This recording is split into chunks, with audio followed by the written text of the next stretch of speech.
Hello and welcome to the Monthly Marquee. I'm your host, Bart Lovins, Director for the Hardin County Schools Performing Arts Center.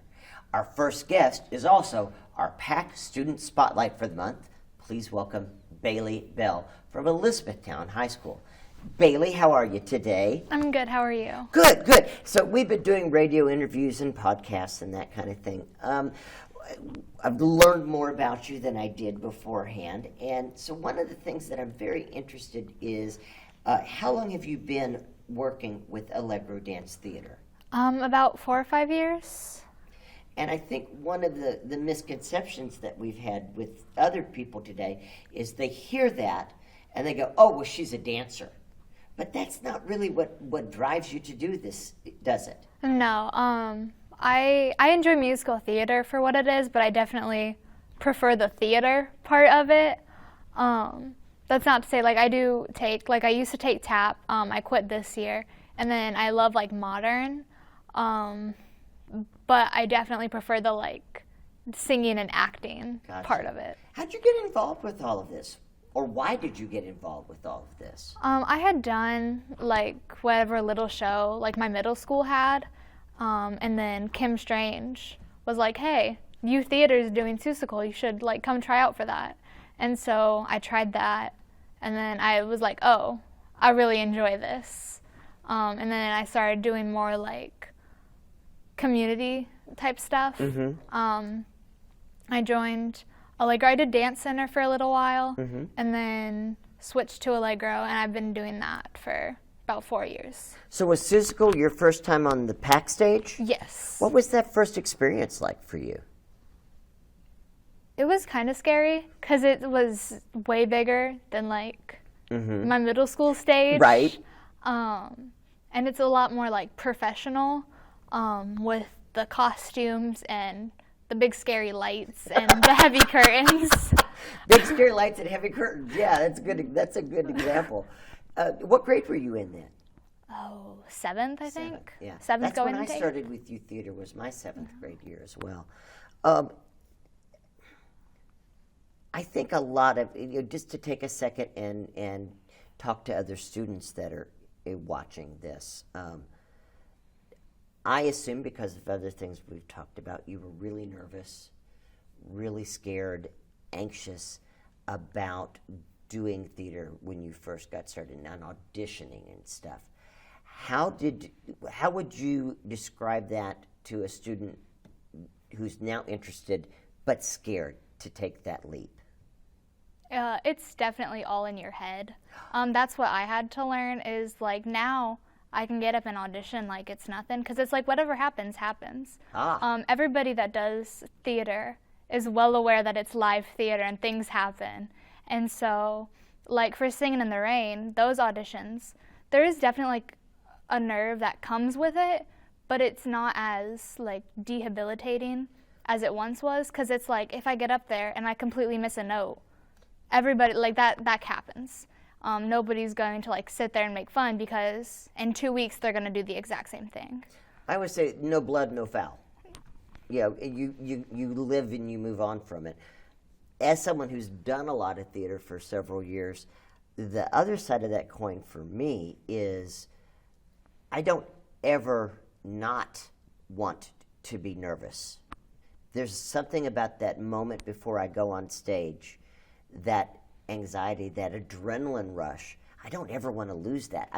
I use that. Do you find that you use your fear on stage in that way? Yeah, definitely. So when I went to GSA, one of the teachers I worked with was Derek Ledbetter, and something that he would say is louder than your fear and faster than your critic. Say that again. Louder than your fear and faster than your critic. And so what that was is we would do a bunch of things to just do, not so much think as doing. Get out of your head. Exactly. And so one of my favorite moments from GSA is me and my scene partner. We're really good friends. Right before we went on for our scene, both of us were oh my gosh, this is it. And so we just sat there and shook with each other. We just sat there and was right backstage, right before we went on. Because it's taking all that nerves and getting rid of it. Because then it's if you're not in your head, it's fine. Yeah, yeah. What's the worst that could happen? Exactly. No blood, no foul. Yeah. So how would you encourage a student who's interested, maybe like right now, I know Youth Theater's getting ready for their summer production. Auditions are going to be coming up soon, and there's information about all of that on our website. But if they're on the fence, what would you say to them about why it's important to take that leap, or specifically what you found once you took the leap and what was rewarding about it? I think it's definitely just a good thing to just go for because of the environment and the people that you'll meet. Like, I would have never met Carol Zagar had I not done youth theater, and I love her so much. Like, I'm so glad that I found Allegro because I love the support that's there, and I feel like it's very, like, serious, but also it's not, like, so serious to the point where it's, like, unfun. Gotcha. That's a hard balance. Yeah. Speaking of balance and stuff, you're actually doing 2 roles in this show because they do 2 different casts. What is that like? It's interesting, that's for sure. We're talking about Singing in the Rain that you're mounting right now with Allegro, yeah. Yeah. I think at first, like when you first get the script and you haven't like really looked over it at all, it's definitely stressful because there are so many words on that page and there are so many songs that you have to learn. But once you start to dive into it, the way Carol breaks it down is also really helpful because we'll focus on, like, the opening song is Fit as a Fiddle. So we'll focus on that for like 2 or 3 class periods. And then we'll start Dream of You. And then, like, we add on, we don't like, okay, you've learned it once, now you're good. Like, we keep going over it. Even once you've learned it, you keep practicing. Yeah. Yeah. Because then, too, like, once we learn it, like, we'll learn, like, All I Do Is Dream of You. We'll learn that, but then we'll go back and we'll do Fit as a Fiddle to, like, make sure that we still have it. So it's not like once we learn it, we're, like, completely done with it and we don't touch it until rehearsal again. And I don't. We're running short on time, so I want to focus as well. Your plans after high school are to go to Ohio State and major in pre-law, law. History. History. Yes. So sorry, history. But you're interested in law. Yeah. So I actually went down in October and had the opportunity to talk to the like head of the law department. And so that kind of also helped solidify that I wanted to go to Ohio State because he was just like a really like nice, chill guy. And there isn't really like a pre-law like pathway, I guess. Like Gotcha. It's like you can do anything. And so, but he was explaining that they have like mock trials that they do and they help you like get on the path to like take your LSAT and that sort of stuff. So it's not like you're just kind of like left to the wind. Well, you're involved with Teen Court right now. What is that? So Teen Court is a program where I think the lowest we take is 13 to like through high school. We deal with things like possession of THC, like minor assaults, that sort of stuff. Those kids who have committed those crimes come in and they basically get a second chance. They have the opportunity to be tried by high schoolers. We do like, I mostly do defense there, and then the jury's all kids, and it's ran by Judge Shoemate. And so it like really doesn't go on the record, and the like punishments are typically like community service and like workbooks. We strive to make them like think about what they did, not so much like punish them, I guess. It's That like makes sense. think of like what you did and why it's wrong, and then don't do it again. Yeah. And how do you self-improve so that this doesn't happen again? Yeah. What did you learn? Learning from your mistakes and moving on, which is also really interesting because I think that's a lot what theater's about too. Well, that didn't work. Let's try something different next time, right? Yeah. So, what are your immediate plans right after Singing in the Rain? Start recital. That's Start right, working on your that. senior recital. Tell us more about Singing in the Rain. How can people learn more at our website? But when are the show dates? March 17th and 18th. Wonderful. Bailey, thank you so much. Thank you. Up next on the Monthly Marquee, we have Jake Richardson and my co-host, Bailey Bell, our student spotlight, is going to help me interviewing. Jake, thank you for being here. You're here representing Hardin County Playhouse. That is correct. And you are directing The Outsiders. What is The Outsiders? Well, The Outsiders, it's a book that a bunch of people had to read in school. And, but I think there are a lot of very important themes in The Outsiders that sort of resonate even into today's world.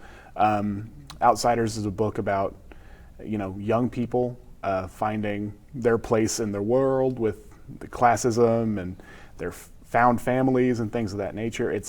There's a lot of themes that still resonate with everything we experience today in various forms. Well, and I can't help but draw a parallel between things that you and I have been talking about today. Bailey works with Allegro Dance Theater and a lot of stuff. Okay. And that's a found family that you have there in so many ways. Yeah. And I mean, it's one of my favorite tropes in literature is the found family trope. It's something that speaks to me as, someone who has done theater for a long time. And, speaking on that, theater is a found family just as much as anything else. So it's something that resonates with me, and being able to see those bonds sort of play out on stage while you're helping guide them it's a lot of fun. Well, you were saying this is a young cast? Yes, our youngest is 14 years old, and we have, our principal cast goes all the way up to 25 maybe, so still young folks. But that's a lot of different life experiences. Oh, absolutely. But Bart, just as well as I do, just the immensity of talent we have in the young people in the area. And there are so many young people in this show who are showing such immense promise, immense talent, immense potential. And being able to say, I played even a small part in leading that along has been really remarkable. But this is your first directing. My very first one. You've been involved with youth dramatics with Hardin County Playhouse for quite some time now, and have done numerous shows with us and them and so forth, and done some things up in Shepherdsville. Shelbyville, thank you. You're about halfway through this rehearsal process? Well, our tech week is actually next week. So you're really, really you're coming close. down to the wire. Right here. down to it, yeah.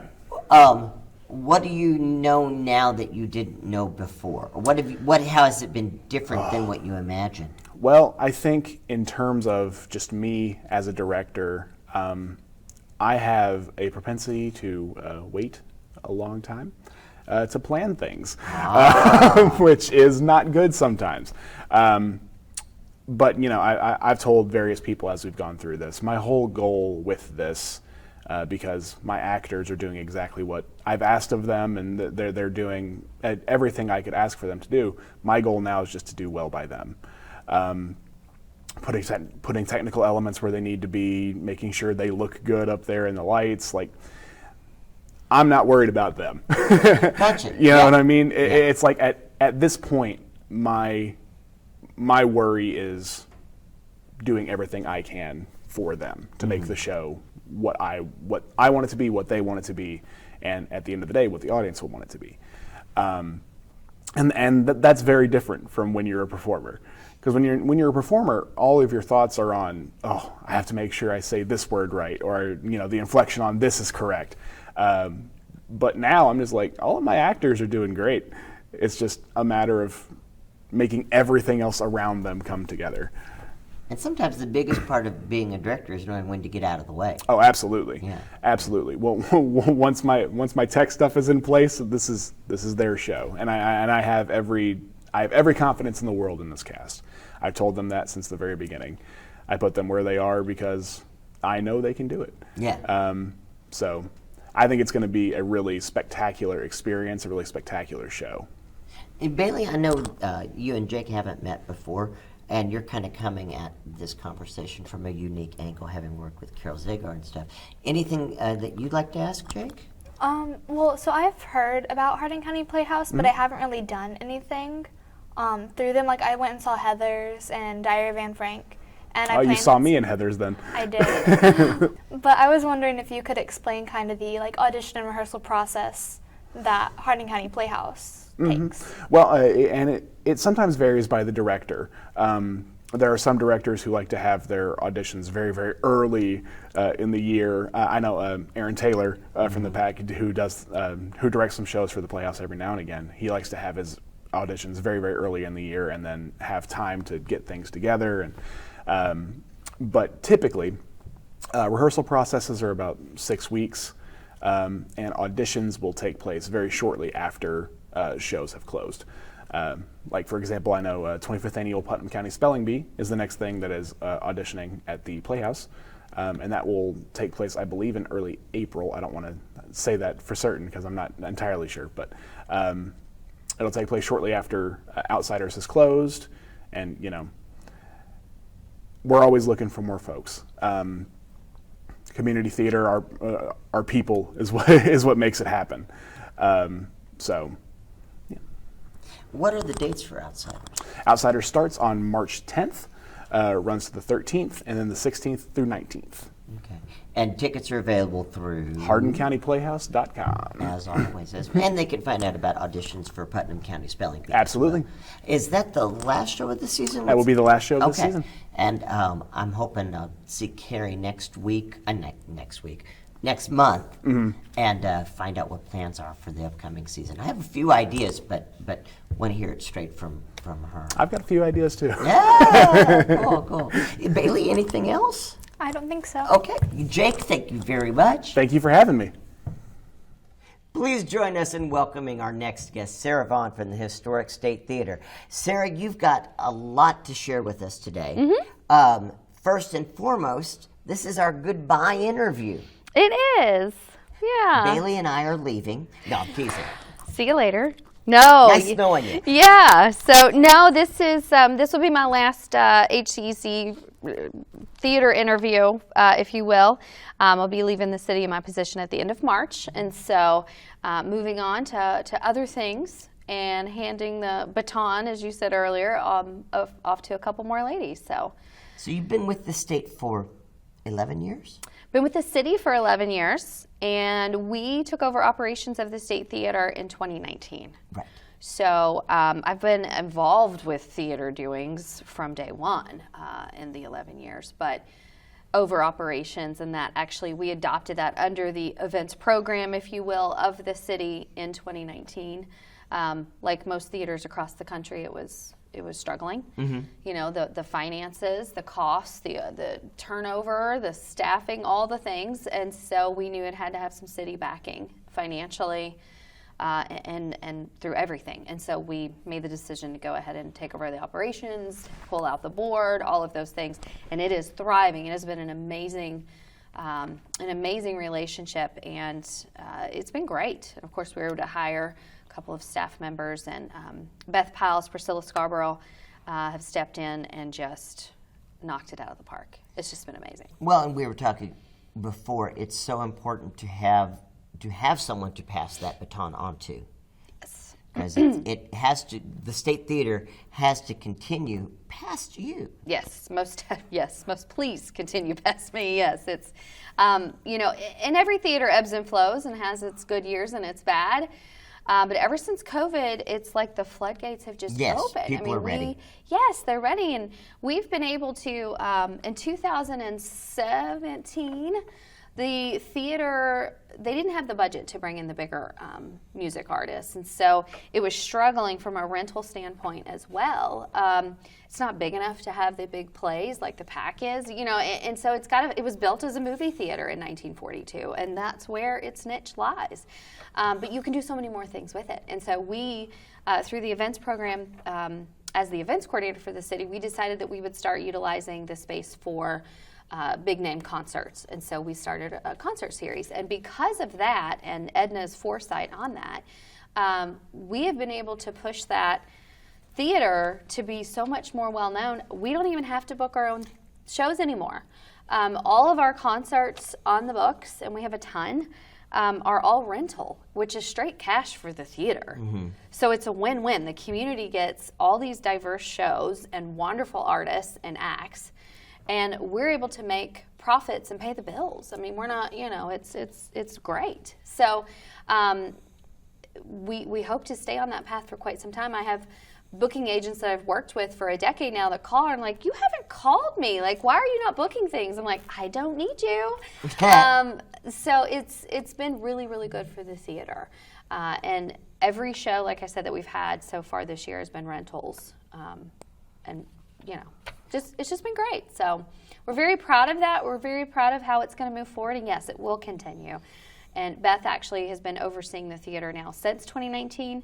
She came in drinking from a fire hose, and she handled it beautifully. So, and then Priscilla handles all of our marketing, and some of those things are going to change and shift a little, but for the most part, they're going to be the faces of the entire events program, and I'm very excited for them. What's the thing you're the most proudest of with what you've done in the last 11 years? Oh, gosh. Well, when I walked in March of 2012, the Heartland Festival, the Heartland Parade, and Cruisin' had been owned and ran by the Chamber of Commerce. And so I walked into my office that day, the first day. I didn't have a computer. I didn't have a cell phone. I didn't have any of those things yet. My desk was completely cleaned off. And I looked down, and there's a box of file folders. And so I sat down on the ground, and I started pulling out file folders and just reading and then lining them up from year to year to year. And I did that for several days. Because I didn't know what else to do. Like, where do you start? And so I have had to create my own work from day one. So I think about that first day and that first month of walking into a completely blank desk and all of those files and just literally starting from scratch and reaching out. And there were a lot of people that helped me along the way, for sure. I'm not even going to start to try to name them. But, just really creating the job. And creating the space and creating the need for it. It was already here, but creating the city's position in that was all brand new. And so I'm very, very proud of that. I'm probably most proud of the relationships and the team aspect. I got a lot of credit through the years for the events at the city. And to be honest with you, a lot of that was, okay, thanks. I always said, Jeff, don't say my name on stage. People only want to hear my name if there's a problem. But what they need to understand is the team effort that it takes. Yes, you got to have somebody planning and making those decisions, but the fact that everything flows and goes together, is not a one-man job. And so I'm very proud of the way we were able to come together as a family, as a team. And that's probably, even the hard days, that's probably why I've stayed the longest there, is for those folks and what we were able to do together. Well, what do you got coming up? Yes, so we have got a couple of shows coming up. Aaron Tippin, which is for the most part sold out at the moment, but every now and then we have tickets that will pop back up. So that's Friday, March the 10th. On March the 24th, we have an Eagles tribute, Hotel California, which are... You've had them before, haven't you? Yes, yeah. They're amazing. They are absolutely amazing. April 1st is a Big Gun, a tribute to AC/DC. We're doing all the tributes this year. Do you know who any of these people are? I've heard of them. Oh, that's good. Good. Your mother did well. Okay. And April 28th is the Haggard Brothers, and it is actually Merle Haggard's sons. Son of a gun. So, yes, and so they sound amazing. So if you're a Merle Haggard fan, you're going to want to check that out. And that's what I mean by the diversity, because, we book a lot of country when we do the booking because it sells well around here, but they bring in so much more as well. But spring break, of course, is coming up upon us in April, so we're going to be showing a spring break movie on April the 12th. And then one really exciting program that we're able to kick off before I'm leaving is what we're calling the Lawn Party. So last year we were able to go in and rebuild a brand new bandstand at Freeman Lake. Oh, yeah. The old one was literally falling through. And really, it's an amphitheater. It's beautiful. If you haven't got out there to see it, people have got to go see it. It's a beautiful place. We hope so many schools and we hope so many people are able to utilize it for all things. So to highlight that, we're having our first lawn party on April the 21st. We're having V-Groove, a band out of Louisville, to come. We'll be doing the fancy ribbon cutting with the mayor and all that. But we're going to be having those lawn parties all summer. So we've got one June the 21st, July the 12th, and August the 9th. And we have different genres of music that's going to be happening out there just to get people out completely free. There will be food vendors. There will be alcohol for sale out there, wine vendor. You can bring kids, bring a blanket, bring your chairs. Come on out. It's going to be fun. So. Well, we need to wrap things up, but Bailey, did you have anything you wanted to ask? I don't think so. Okay. Well, I will share, and you'll appreciate this because you didn't get to hear the other interviews. Bailey right now is working with Allegro Dance Theater, and they're going to be on our stage later this month. She's playing Cosmo in Singing in the Rain. Oh, awesome. Fun. And one of the things that Sarah has done at the State Theater is every other weekend, twice a weekend, twice a month, whatever, they do old movies. And so she's had Singing in the Rain on their screen there. Yeah. The old movies is where it's at. People love to see the classics. So when we do, you need to come out and see it on the big screen. It's just entirely different. Yes, it really is. Well, Sarah, thank you so much. Thank you for the last 11 years. Thank and you. please don't be a stranger. No, I will not. I will be at a local bank, West Point here in Elizabethtown. I'm going to completely switch gears and careers and try my hand at something different. So I'll be 40 this year, so why not? It's that right? time. I know. So I'm sure I'll be seeing everyone around. I'm not going too far. So Excellent. Thank you so much. Well, folks, that's going to wrap things up for this month's Monthly Marquee. I want to thank my co-host, Bailey Bell, for joining me. So what'd you think? It was fun. It was different. It was a good experience. Good. I like good experiences. It's good to have a good experience. It is. Well, we're going to wrap things up. So on behalf of Bart Lovins, Director of the Hardin County Schools Performing Arts Center, and Me. Bailey Bell, thank you for joining us this month, and I will see you next month.